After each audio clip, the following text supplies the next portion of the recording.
How to invite someone on Google Chat. Hello everyone and welcome back to our channel. In today's video, I'll show you how to find a friend on Google Chat.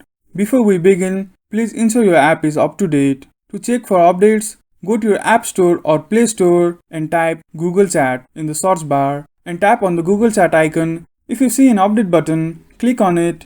Once your app is updated, open it and log into your account.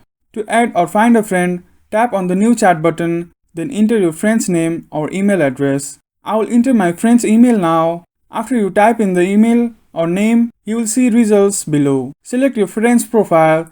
Using their email is more precise since there may be multiple names. Once you have selected your friend's profile, you can start chatting with them. I hope this video was helpful.